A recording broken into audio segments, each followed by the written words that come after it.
Hello guys, मैं कुलदीप आपका बहुत बहुत स्वागत करता हूं आपके अपने स्टडी चैनल अध्ययन वे टू सक्सेस में। और आज हम हैं अपने करंट अफेयर्स के कुछ क्वेश्चंस के बारे में। वैसे तो हम 10 क्वेश्चंस को देखते हैं, लेकिन आज मेरे पास क्वेश्चन ज़्यादा हैं, 15 क्वेश्चन है, तो हम अपने 5 क्वेश्चन को भी देखेंगे।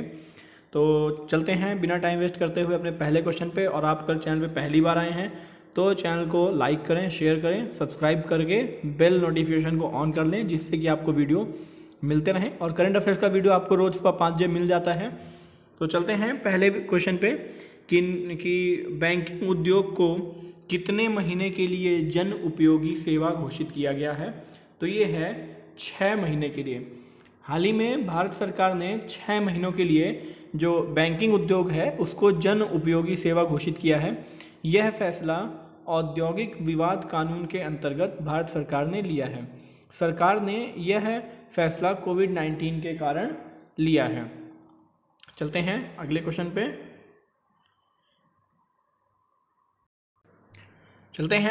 पे।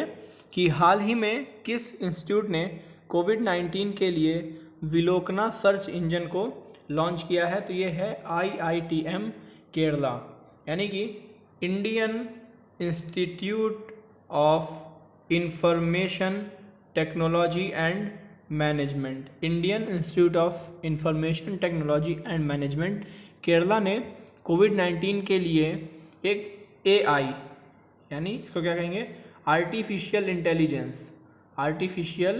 इंटेलिजेंस बेस्ड सर्च इंजन को विकसित किया है। यह सर्च इंजन कम समय में लोगों को कोविड-19 से जुड़ी हुई जानकारी को मुहैया कराएगा।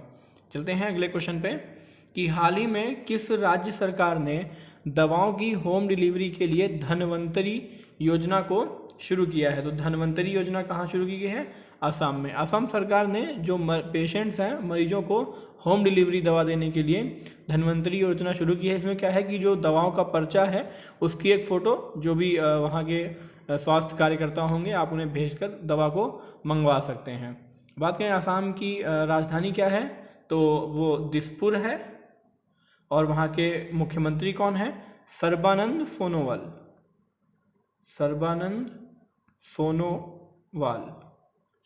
और राज्यपाल जगदीश मुखी। चलते हैं अगले क्वेश्चन पे कि हाल ही में विश्व बौद्धिक संपदा दिवस कब मनाया जाता है। तो विश्व बौद्धिक संपदा दिवस 26 अप्रैल को मनाया जाता है। इसकी शुरुआत कब हुई थी? 2000 में हुई थी और तब से यह मनाया जा रहा है। और क्यों?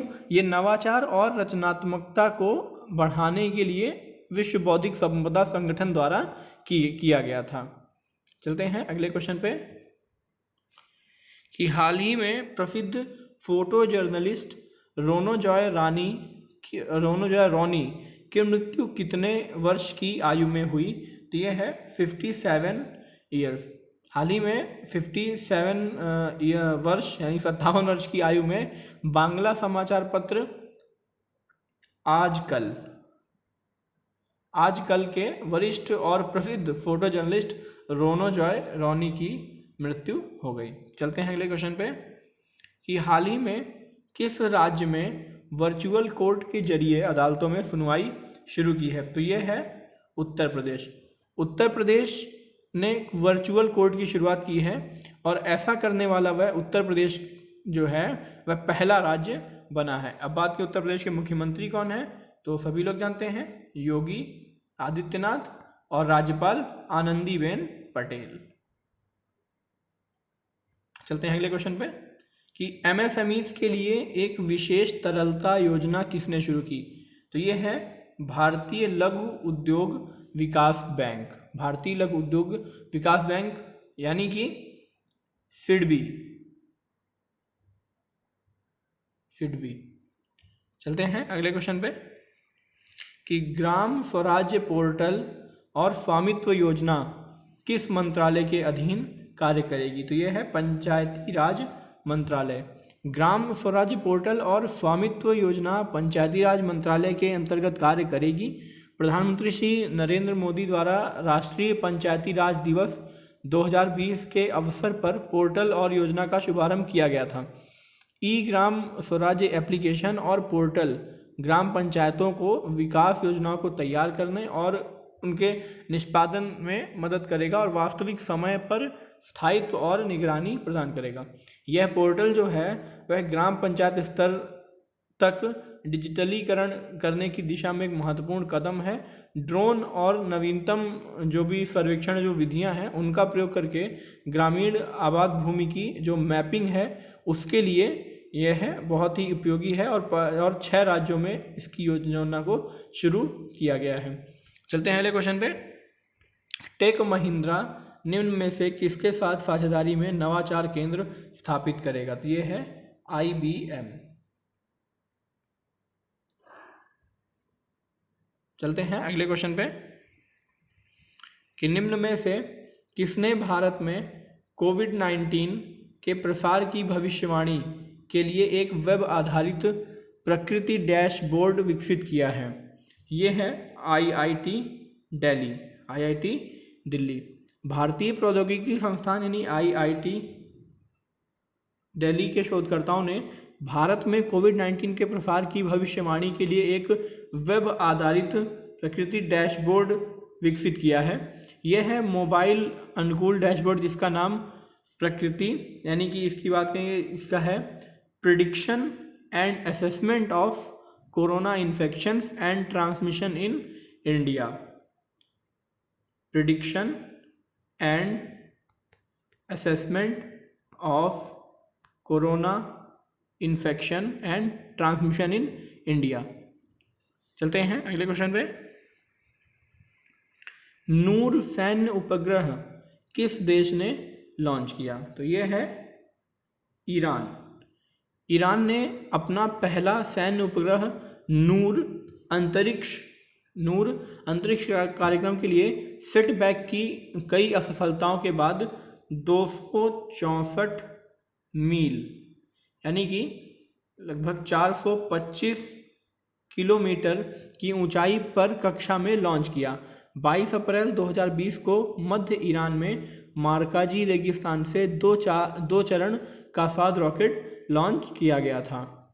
चलते हैं अगले क्वेश्चन पे कि पंचायतों को संवैधानिक दर्जा किस संशोधन द्वारा दिया गया? तो ये है 73वां संविधान संशोधन। 1992 के 73वें संविधान संशोधन अधिनियम ने पंचायतों को स्थानीय स्वशासन की संस्थाओं के रूप में संवैधानिक दर्जा दिया और यह 24 अप्रैल 1993 से लागू हुआ। इस अधिनियम को संविधान के 9वें भाग में डाला गया।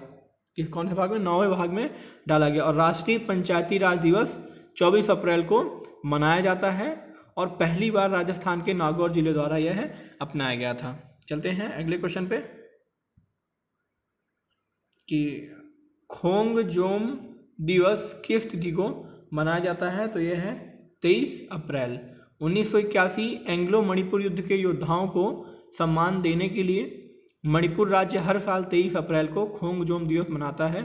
दिन का नाम खोंगजोम में खेबा हिल्स से है जहां लड़ाई लड़ी गई थी और युद्ध जो है वह 31 मार्च से 27 अप्रैल तक ब्रिटिश सरकार और मणिपुर राज्य के बीच लड़ा गया। इसके परिणाम स्वरूप क्या हुआ? ब्रिटिश सरकार की जीत हुई थी। चलते हैं अगले क्वेश्चन पे कि अपने पहले मानव रहित मंगल अन्वेषण मिशन के आधिकारिक नाम का खुलासा तियानवेन फर्स्ट के रूप में किया है। यह है चीन ने अपने पहले मानव रहित मंगल अन्वेषण मिशन के आधिकारिक नाम का खुलासा तियानवेन फर्स्ट के रूप में अपने पहले उपग्रह के प्रक्षेपण की 50वीं वर्षगांठ पर किया जो चीन के वार्षिक अंतरिक्ष दिवस के साथ मेल खाता है।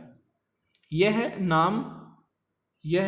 नाम क्व युआन, इसे देख लीजिएगा, क्व युआन की तियानवेन कविता से लिया गया है जो क्वेश्चन टू हेवन में अनुवादित हो जाता है। चीन के पहले उपग्रह का नाम क्या है? डोंग फोंग हिंग। लिख देता हूं, ध्यान से देखिएगा।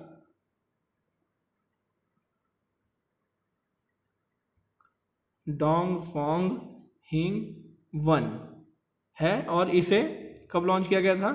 1970 में लॉन्च किया गया था। चलते हैं अगले क्वेश्चन पे कि hashtag my book my friend नामक अभियान किसने लॉन्च किया है? तो ये है रमेश पोखरियाल। मानव संसाधन विकास मंत्री श्री रमेश पोखरियाल निशंक ने विश्व पुस्तक दिवस पर माई बुक फ्रेंड नामक सोशल मीडिया पर एक अभियान शुरू किया जो 23 अप्रैल 2020 को पड़ता है। और माई बुक फ्रेंड अभियान अगले 7 दिनों तक जारी रहेगा, जिसके दौरान हर कोई इस अभियान से जुड़ सकता है। पहला विश्व पुस्तक दिवस कब मनाया गया था? 23 अप्रैल 1995 को मनाया गया था और इसे अंतर्राष्ट्रीय पुस्तक दिवस और विश्व पुस्तक और कॉपीराइट दिवस के रूप में भी माना जाता है। तो गाइस, कैसा लगा ये वीडियो? उम्मीद करता हूँ अच्छा लगा होगा। और अगर आपका कोई भी सुझाव है, कोई एडवाइस है, तो कमेंट बॉक्स में ज़रूर बताएं। और पढ़ते रहें, घर पर सेफ रहें और इसी के साथ मिलते हैं अगले वीडियो में। Thank you guys.